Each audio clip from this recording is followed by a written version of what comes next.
કૃષિ છે જેની જીવાદોરી, કઠિન છે જેનું જીવન, વંચિત ન રહે વિકાસથી ગુજરાતના આદિવાસી જન. મેઘ વરસે કે ન વરસે, પણ હવે છે દ્રઢ નિર્ધાર, પાણી માટે કદી ન તરસે આદિજાતિ વિસ્તાર. આદિજાતિ વિસ્તાર. આદિજાતિ વિસ્તારો પર્વતાળ હોય તેમજ સામાન્ય પ્રદેશો કરતાં વધુ ઊંચાઈ ધરાવતા હોય તે પ્રદેશોમાં પડતા વરસાદનું પાણી ઝડપભેર નીચે વહી જાય છે. આ વિસ્તારોમાં વધારે સંખ્યામાં મોટી કે મધ્યમ સિંચાઈ યોજનાઓ શક્ય નથી. તેથી આ વિસ્તારોમાં હયાત મધ્યમ સિંચાઈ યોજનાઓ અને તળાવોને ઉદ્વહન સિંચાઈ યોજના દ્વારા ભરવામાં આવે તો ખેતી ઉપર નભતા આદિવાસી લોકોને સિંચાઈ માટે જરૂરિયાત મુજબનું પાણી મળે. પથરાળ જમીનને કારણે લોકોને ભૂગર્ભ જળ પણ ઉપલબ્ધ થતું નથી.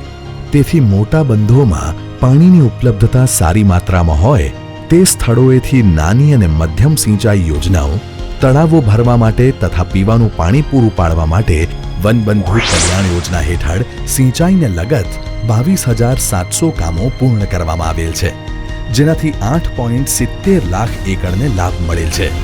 આદિજાતિ લોકોના સર્વગ્રાહી કલ્યાણ માટે ગુજરાત રાજ્યના તત્કાલીન મુખ્યમંત્રી અને હાલના પ્રધાનમંત્રી શ્રી નરેન્દ્રભાઈ મોદી દ્વારા વનબંધુ કલ્યાણ યોજના અમલમાં મૂકવામાં આવેલ હતી. વર્ષ 2007 થી 2012ના પ્રથમ 5 વર્ષના તબક્કા માટે ₹17,300 કરોડની જોગવાઈ કરવામાં આવેલ. ત્યારબાદ વર્ષ 2012 થી 2017ના બીજા તબક્કામાં ધરખમ વધારો કરી ₹40,000 કરોડની જોગવાઈ રાજ્ય સરકાર દ્વારા કરવામાં આવી છે. વનબંધુ કલ્યાણ યોજનાના કુલ 10 મુદ્દાઓમાં સિંચાઈ તથા સૌને માટે પીવાના પાણીનો સમાવેશ થાય છે, જેના અમલીકરણ માટે આ યોજનાઓની ઉદ્ઘોષણા કરવામાં આવે છે. ₹4,800 કરોડથી વધુ રકમના કામો હાથ ધરવામાં આવી રહેલ છે. કડાણા જળાશય આધારિત ઉદ્વહન સિંચાઈ યોજના મહીસાગર અને દાહોદ જિલ્લાના સિંચાઈથી વંચિત વિસ્તારને નવપલ્લવિત કરવા માટે આકાર લઈ રહી છે. જે માટે મહીસાગર જિલ્લાના સંતરામપુર તાલુકાના નાની કયાર ગામ પાસેથી ઉદ્વહન કરી આ બંને જિલ્લામાં આવેલ સિંચાઈ યોજનાના જળાશયો, તળાવો તેમજ હયાત નાળાઓમાં પાણી છોડી સિંચાઈનો લાભ આપવાનું આયોજન છે. 400 ક્યુસેક પાણી કડાણા જળાશયમાંથી ઉદ્વહન કરી આશરે 140 કિલોમીટર લંબાઈની પાઇપલાઇન મારફતે ઝાલોદ, ગરબાડા, ધાનપુર, દેવગઢ બારિયા, લીમખેડા, ફતેપુરા તેમજ દાહોદ તાલુકાના કુલ 24,775 એકર જેટલા વિસ્તારને સિંચાઈનો લાભ મળનાર છે, જેને માટે ₹1,055 કરોડનો ખર્ચ થનાર છે. આદિજાતિ વિસ્તારમાં 5 મધ્યમ સિંચાઈ યોજનાઓ જેવી કે પાંટા ડુંગરી, માછણનાળા, ઉમરિયા, વાંકલેશ્વર અને એદલવાડા યોજનાના જળાશયો ભરવાનું પણ આયોજન છે. આ ઉપરાંત 58 ગામ તળાવો, ચેકડેમો, કાંસો વગેરેને પાણીથી ભરવામાં આવનાર છે. કરજણ જળાશય આધારિત ઉદ્વહન યોજનામાં કરજણ ડેમથી માંગરોળના વાડી ગામ સુધી પાઇપલાઇન નાખી નર્મદા જિલ્લાના નાંદોદ, ભરૂચ જિલ્લાના ઝઘડિયા, બાલિયા અને નેત્રંગના સિંચાઈથી વંચિત 17,800 એકર આદિજાતિ વિસ્તારને સિંચાઈનો લાભ આપવામાં આવશે. આ યોજનામાં ₹418 કરોડના ખર્ચે મોટી ભમરીથી નેત્રંગ, મોજાથી વાડી સુધી અને નેત્રંગથી ગંભીરપુરાથી કપાટ સુધીની કુલ 70 કિલોમીટરની પાઇપલાઇન તૈયાર કરવામાં આવશે.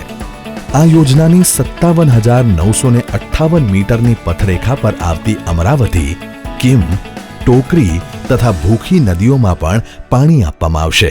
તેમજ તેની આજુબાજુના 2 કિલોમીટર વિસ્તારમાં આવેલ હયાત તળાવો તથા ચેકડેમો પણ ભરવામાં આવશે. પિંગુટ, બલદેવા, ધોલી, દોલતપુરા, મોખડી અને ભોંગરિયા સિંચાઈ યોજનાઓને પણ આ યોજનામાં સામેલ કરી લેવામાં આવશે.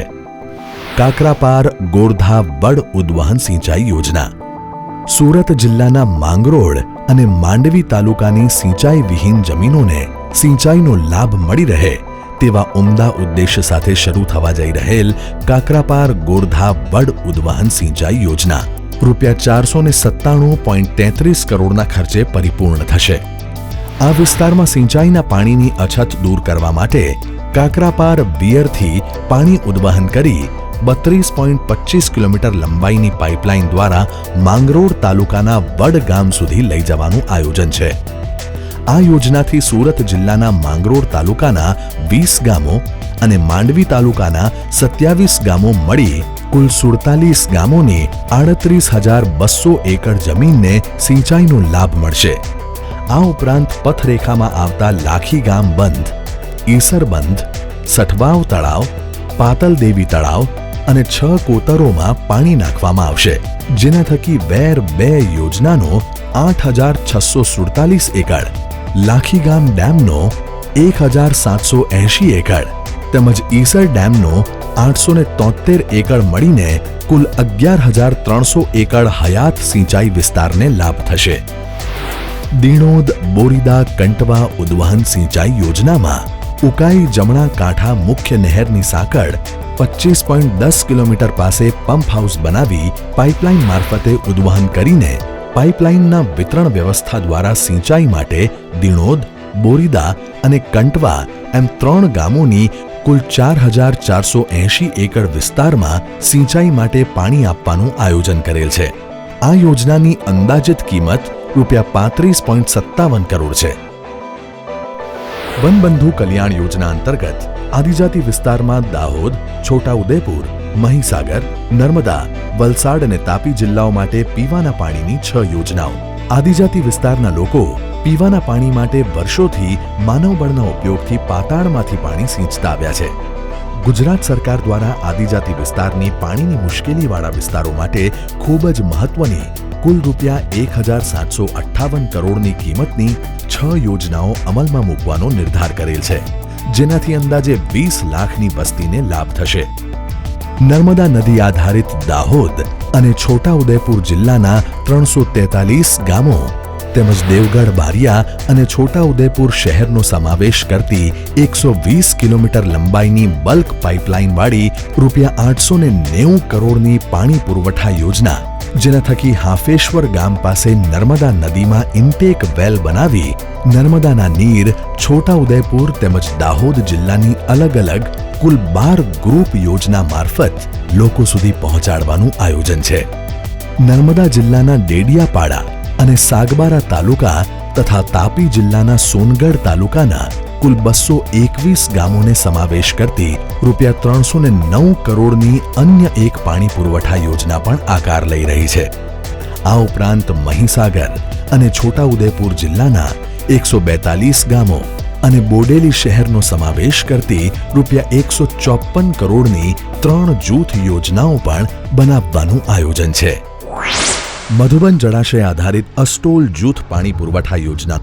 મધુબન જળાશય આધારિત વલસાડ જિલ્લાના 231 ગામોનો સમાવેશ કરતી અંદાજિત રકમ ₹413 કરોડ માટેની અસ્ટોલ જૂથ પાણી પુરવઠા યોજનાનો સમાવેશ છે.